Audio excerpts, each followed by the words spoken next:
Everybody, it's Barbara. Welcome back to another episode of A Gardener's Journey Homestead. And today I'm starting, and I'll probably do 2 or 3 parts series about how to plan your garden for next year. So it is December, and you may think, man, you're already planning your garden for next summer. Yes, I am, and you should be too, right? And so I'm going to walk you through just my process of what I'm doing this year to plan for my garden.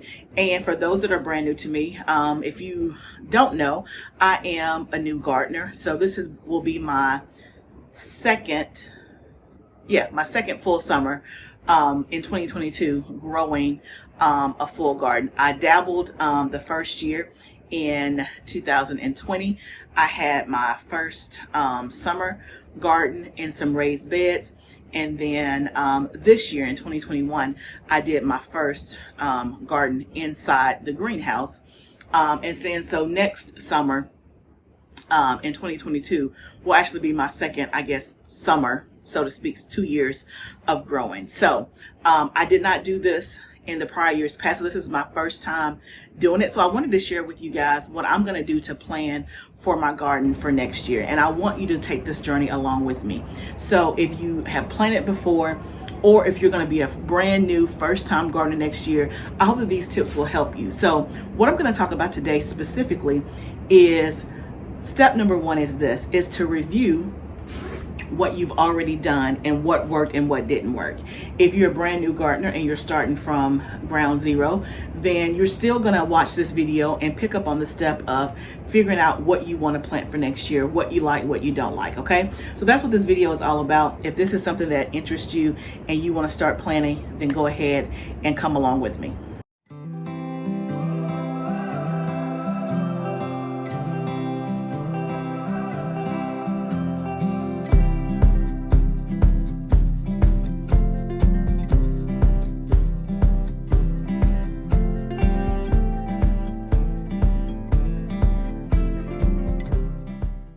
So first things first. So one of the first things that I'm going to do in order to plan for my garden next year.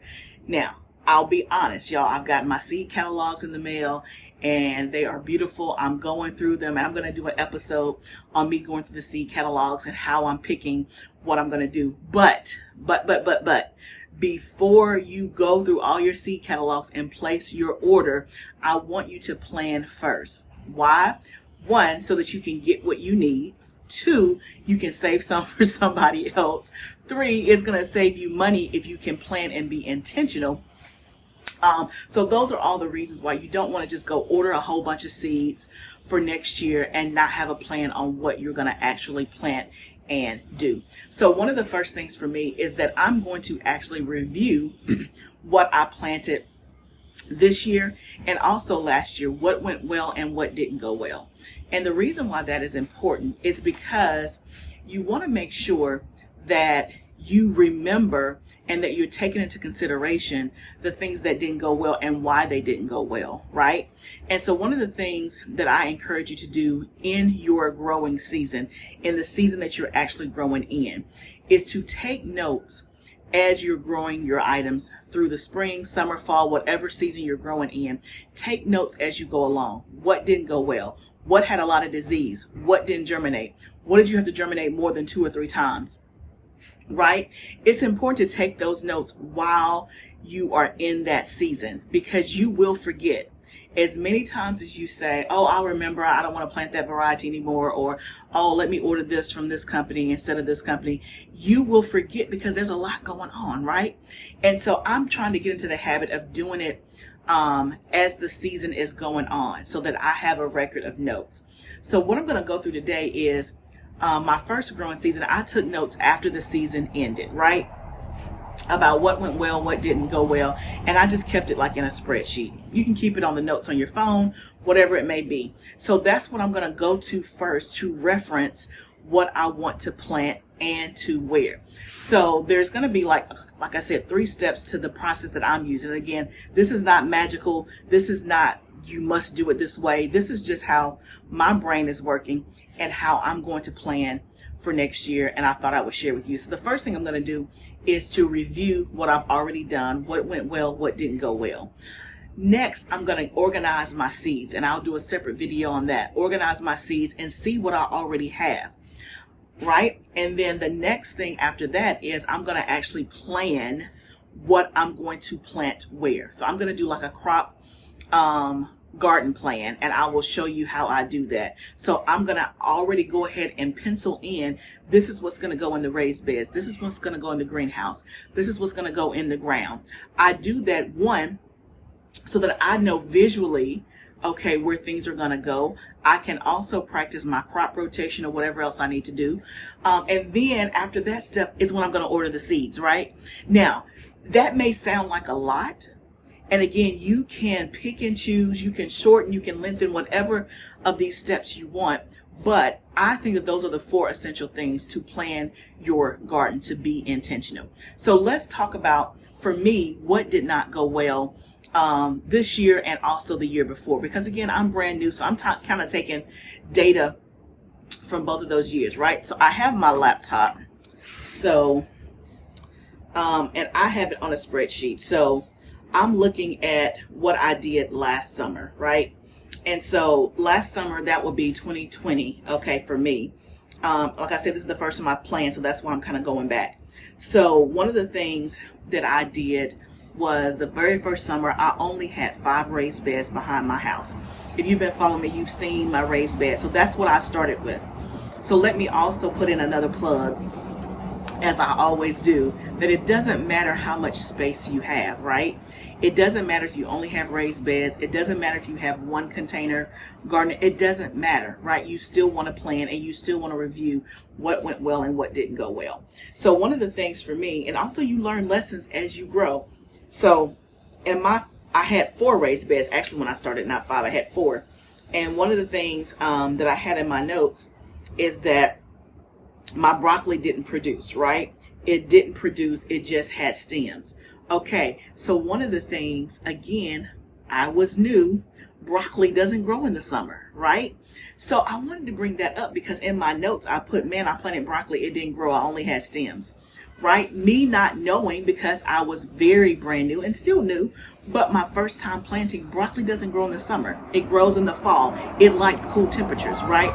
So that's another reason why you want to review, is because before you cross off broccoli off your list, then you can do some research. You can ask other gardeners. You can look it up on Google, you know, broccoli not growing in zone 7A, and you'll find out, hey, broccoli doesn't grow in the summer. It grows in the fall. You know, it likes cool temperatures. So for me, I know, okay, I'm not going to plant broccoli in the summer. I'm going to plant it in my fall garden, instead of me just saying, you know what, broccoli doesn't grow in my area. I'm not going to do that anymore. Okay. So that's one tip. The other thing that I had on my notes is that I had put watermelons and cantaloupes in my raised bed, right? So for those of you who are experienced, what do you already know? There wasn't enough space for them, right? So I did have little small watermelons and little small cantaloupes, but that's as big as they got, right? It's not because they were not fruits for the summer, because they thrive in the summer. They thrive in the heat. But in a raised bed, they did not have enough space because I had it in there with a ton of other stuff, right? So for me, when I plant watermelons again, which I planted them also in the ground, they did much better, right? Because they had space to roam and to grow, right? So again, going through, you see, okay, I need to change the location of where I put it. I need to put that in the ground and not in my raised bed, okay? Other notes I had on here is that for my tomatoes did okay. I had a ton of small tomatoes, should have done more big ones, right? So again, let me talk about that. So in my first summer garden, I did a whole bunch of like little small tomatoes, right? I didn't do a lot of big tomatoes, like slicing tomatoes, right? So one of the things is that, okay, the tomatoes did well, but as I was going through the summer and beyond that, my family doesn't eat a lot of small tomatoes. I like small tomatoes to just kind of pick in my mouth and eat. My husband doesn't even like tomatoes, okay? But when it came time for sandwiches and hamburgers and, subs and all that kind of stuff, I didn't have any slicing tomatoes. I had these little bitty grape tomatoes that don't go on a sandwich, right? And so I eat more sandwiches than I probably do just popping them in my mouth. So again, the note for me is to next time plant more slicing tomatoes and not just the small tomatoes, right? So again, it goes into think about what your family likes. Think about what you need. So if you are a first-time gardener, as you're thinking about planting, you won't have this step to kind of review what you've already done. You're starting from here. So think about, what does my family like to eat? Okay? What do I know how to prepare and cook, right? What do we eat a lot of? What do I go to the grocery store and buy? Those are the places you want to start when you think about planning for your garden, right? If your family loves okra, right? You eat it boiled, you eat it steamed, you eat it fried. Maybe okra is a vegetable that you want to grow, right? Also, if you're a first-time gardener, I did a video back about beginner tips for a first-time gardener, or something like that. I will link it up at the top below. I talk about knowing your zone, right? Knowing what you can plant where you live, knowing what grows in what season, right? All of that's important. But first, think about what your family likes to eat, okay? So, other notes I have. So that was in summer of 2020. Now in fall 2020, which was last year, here are some of my notes, okay? My cauliflower had brown stuff on it and did not get bigger than fist, okay? So here's what I found out after the season was over and talking to another gardener, is that when you're growing cauliflower, you're supposed to take the leaves of the cauliflower to actually cover the head and protect it. I didn't know that, right? I did not know that. So that is the reason why, one of the reasons why my cauliflower didn't do well, and it had a lot of brown stuff in it because it was exposed and it got disease, right? I didn't know you were supposed to cover the cauliflower using the leaves. So again, that's, had I not written that down, I might not have remembered that, right? So that's why it's important to write stuff down as you're in the season. When you're walking through the garden, if you have your phone, just put a note. Hey, a lot of disease on this tomato variety. Hey, this didn't germinate. Hey, I don't like the taste of this. Tried a new tomato, don't like it. Whatever the case may be, okay? Another note that I had was my carrots. It says, I have a good harvest, but there were many that were not full size, right? So that was last fall. So if you've been following me, you know that this year I did a video on thinning my carrots. I'll link that up below as well. And I did that video and did the thinning because of the notes that I took. I had a lot of carrots, but they were really, really, really tiny. They were not full size. So in talking to other gardeners, in researching, I found out that if you thin your carrots, you get a much bigger harvest, right? And I'm already seeing that, right? And so we'll have to do a video of me harvesting my carrots maybe, but I've harvested a few already and they're much bigger than they were last year. So that tells me that the thinning works. It wasn't the variety of carrots. It wasn't my soil. It wasn't the raised bed. It was the fact that they were too close together, because with carrot seeds, you broadcast them. They're so tiny, so you can't just really put one in a hole. You kind of just spread them, right? But you have to go back and thin those out so that your carrots have room to grow, right? So again, that's another note that I have. Let me see, what else do I have? And I'm just kind of giving you little tidbits. Okay, so let's go to this year, summer 2021, some of the notes that I have. And also, you can't really see this a whole lot, but basically what I have is what I planted in each bed. Maybe you can see that a little bit. So I just have it like by raised bed 1, 2, 3, 4, and 5.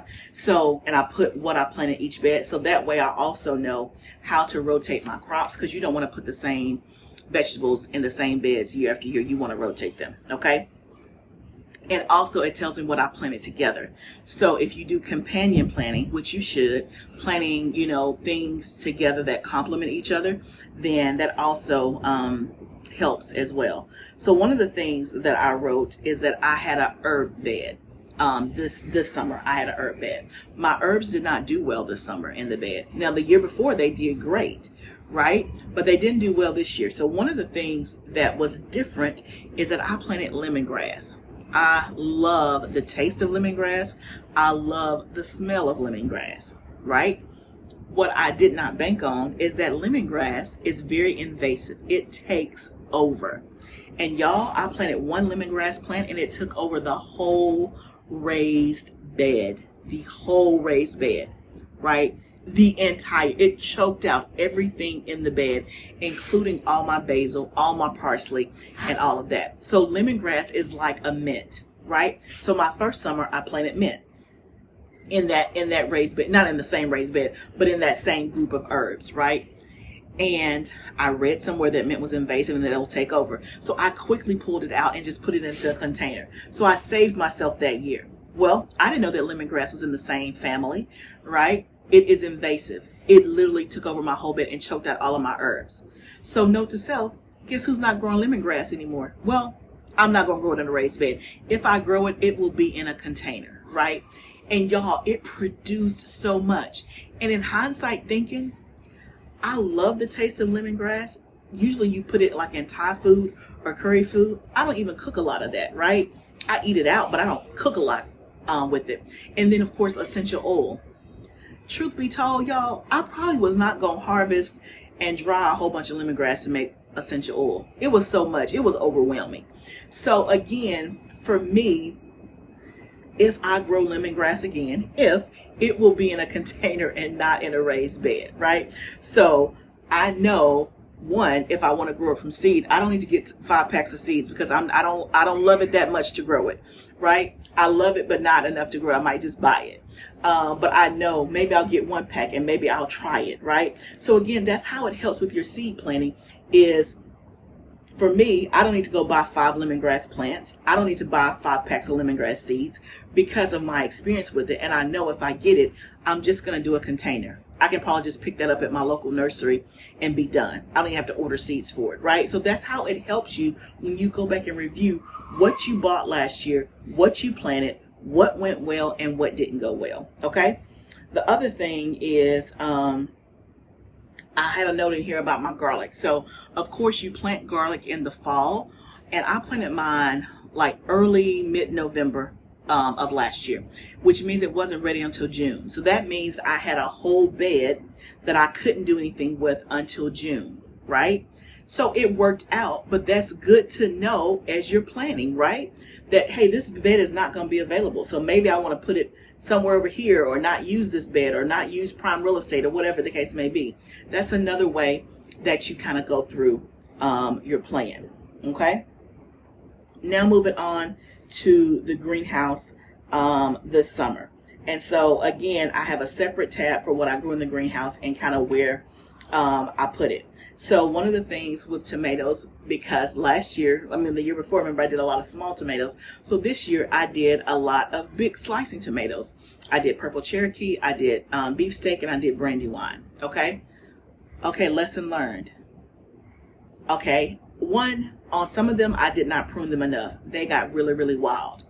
2, they were not staked well enough. They kept toppling over. And so it was a chore in the greenhouse keeping up with all those tomato plants and how big they got, especially the Brandywine. Oh my goodness. It was so huge, so big. It was hard to tame. And the where I had it planted, I could barely kind of get behind it.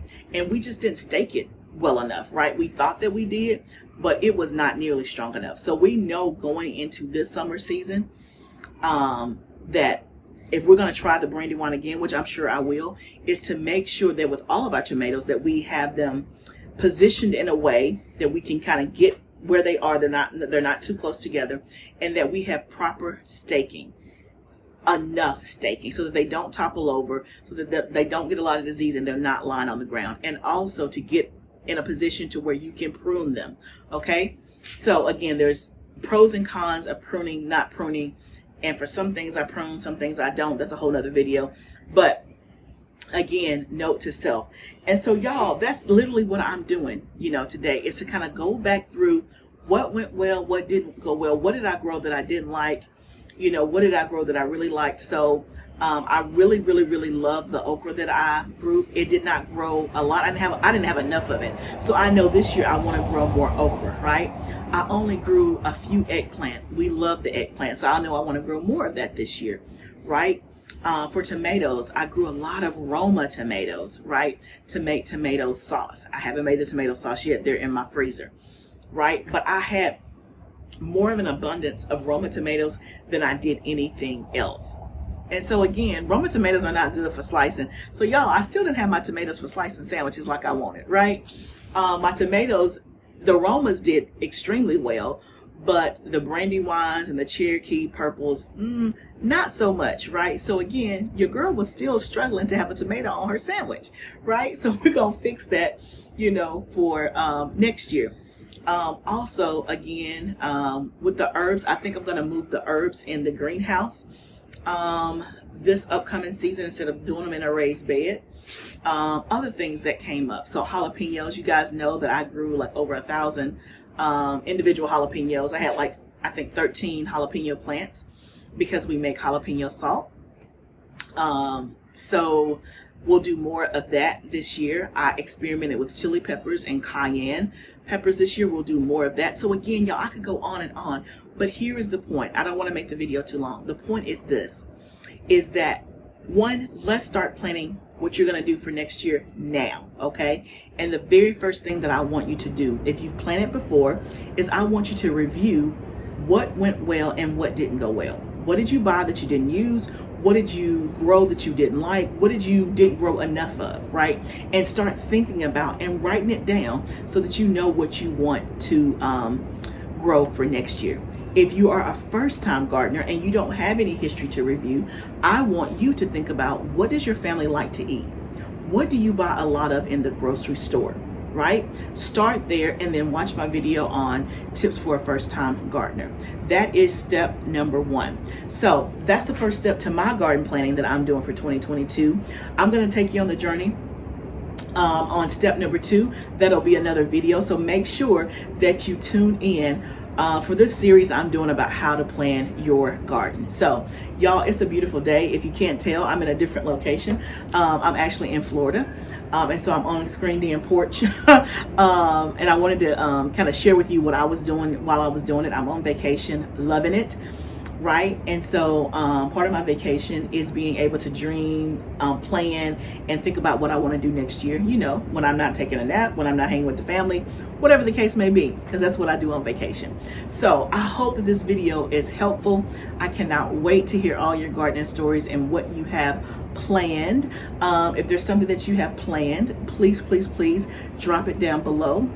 You may also give me some ideas, but I wish you the best and most bountiful harvest of 2022.